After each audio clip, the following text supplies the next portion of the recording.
Hi, Nero Thambi Pillay here from Investment Rise. And I've been getting a lot of questions over the last few days about the Melbourne market. Is now the time to be entering Melbourne, especially because of the raft of changes that have been announced recently by the Victorian government, essentially tackling the issue of housing affordability. Now, first of all, let me congratulate the Victorian government for at least attempting to tackle this issue of housing affordability to help first home buyers get into the market. I think what they're trying to do really makes a lot of sense for first home buyers. But does that mean you as an investor should be following on? Well, let's first look at the 4 different schemes that have been announced so far to try and tackle affordability for first home buyers. Number 1, 17 new suburbs have been unlocked in Melbourne. Number 2, they have doubled the first homeowners grant, but only in regional Victoria, so not in Melbourne. Number 3, they've removed stamp duty for first home buyers for properties priced at $600,000 or less. And then there's a staggered reduction in stamp duty up to a maximum price point of $750,000. And then the 4th scheme is what's known as a shared equity scheme, where again, first home buyers are given priority. And essentially it works by, if someone can save up 5% deposit, well then the government will kick in the rest, but the government then owns 25% of that home. And for some people at lower income earners, they can get in with essentially 0 deposit if they meet certain criteria. So these are the 4 schemes, or rather 4 strategies, that the Victorian government has announced. Now, what does it mean for investors? Because we understand for first home buyers, this can seem quite attractive, especially in the next 12 months, starting from July 1st, when many of these strategies are kicking in. But for an investor, let's look at it. Unlocking 17 suburbs 50 kilometers or so away from the city. There's no infrastructure out there. There's no jobs out there. So the only people moving out there were people who want to buy their own home and are happy to put up with the long commute just for the feeling of having their own home. But if you choose to invest out there just because it may be cheaper, the question you've got to ask yourself is, who's going to rent there? Why would a tenant want to rent 50 kilometers away when they can rent so much closer, where the infrastructure is there, where they're closer to work, where they have all their needs met? So that first strategy, yes, it's going to help first home buyers, but as an investor, it doesn't help us at all. Then the second idea, the first homeowners grant, doubling it for regional Victoria. Well, that could help you as an investor indirectly. What I mean by that is, if you choose to invest in those markets, well, if there are more first home buyers buying in that market, and so there's increased demand, those first home buyers could create a sufficient demand to bump up property prices. But how much and for how long, that's uncertain. Because if you've seen or done any research at all, and certainly seen any of my videos, when I talk about the 8 drivers for capital growth, government intervention is never a long-term driver. It's only a short-term thing. It may create a slight bump up before then prices level out because the government runs out of money in terms of how much they can give away for these grants, and so they've got to stop. So that's something I'll be very, very cautious about.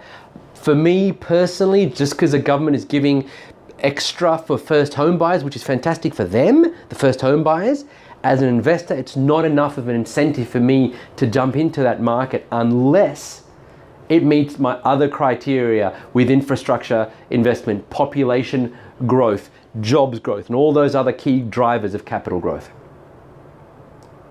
Then let's look at the 3rd strategy, which is all about the stamp duty reductions for first home buyers. Now, you may or may not remember that the New South Wales government did something similar pre-2012. So it was, I think, 2010, 2011, somewhere around there, where they tried to do something very, very similar, where they removed stamp duty for a certain price point and then had a staggered reduction up to a maximum price point. And do you know what that did to the Sydney market? nothing. Absolutely nothing. Had no impact on prices whatsoever. But more importantly, this actually does concern me, not in the short term and not for first home buyers. I think it's going to be fantastic for those who can take advantage of it. But there's going to come a time, and there are certain criteria here, when the government's going to say, okay, we've done it, we've given as much as we can give, we've got to reintroduce stamp duty.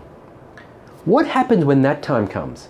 Because see, what's going to happen is those people who buy at under $600,000, they're going to have no stamp duty for the first home buyers, and sure, that will give a certain bump up in prices.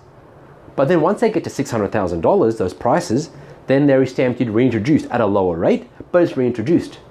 And then if prices keep rising to $750, which is the maximum right now, after that you're paying full stamp duty. So therefore the stamp duty reduction can only do one of two things. Number one, it can increase prices at the lower end of the market, yes, which is what they're trying to aim to make that more affordable for people, but it'll only increase to a certain price point, to a certain ceiling, because after that stamp duty kicks back in. So there's only a limited amount of capital growth that can happen. But the second thing is, what happens when the Victorian government reintroduces stamp duty? Someone, for example, who couldn't afford something at $550, now they're taking away stamp duty and they can jump in. Now, because they can jump in, there's more demand, those prices may rise, say $650, fantastic. But then, when the government puts back stamp duty, there'll be a new group of people who couldn't afford $550, but now there's nothing available even at $550, everything's risen to $650. And now you've got this massive discrepancy here between a market that could afford a certain price point, but there's nothing available, and where prices are.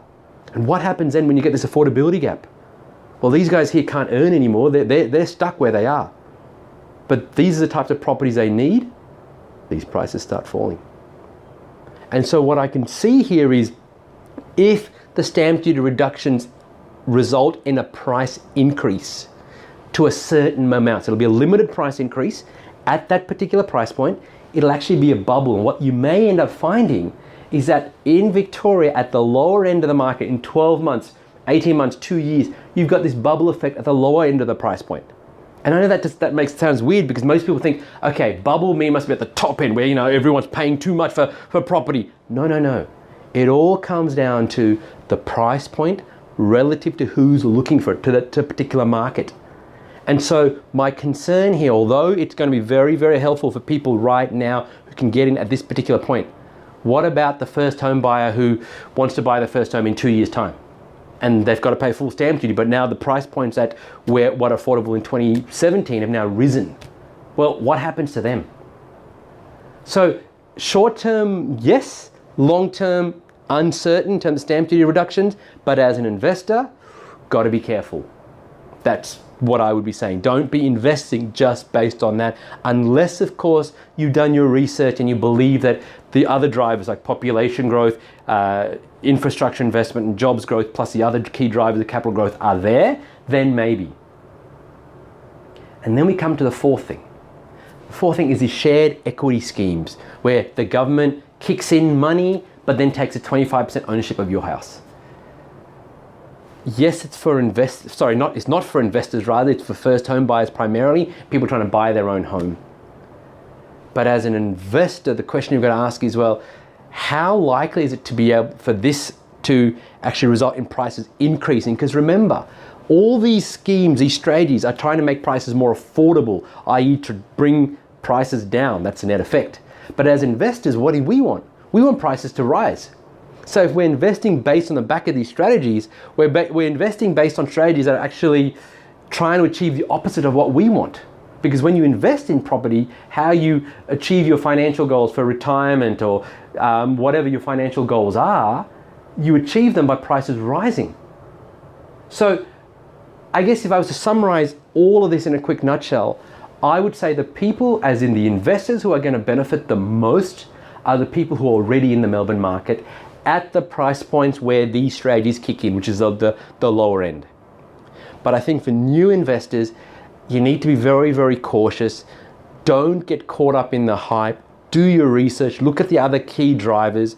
I certainly will be not entering the Melbourne market right now just because of these changes. As I said, I think it's actually counterproductive to what I'd want to achieve, what I want my clients to achieve, which is capital growth. None of these incentives are aimed at that, so therefore you need to be very, very cautious. Let me know what you think about investing in Melbourne based on all these affordability changes. Would you enter the market right now in Melbourne, or do you believe there are other markets that are better? Let me know your thoughts in the comments field below.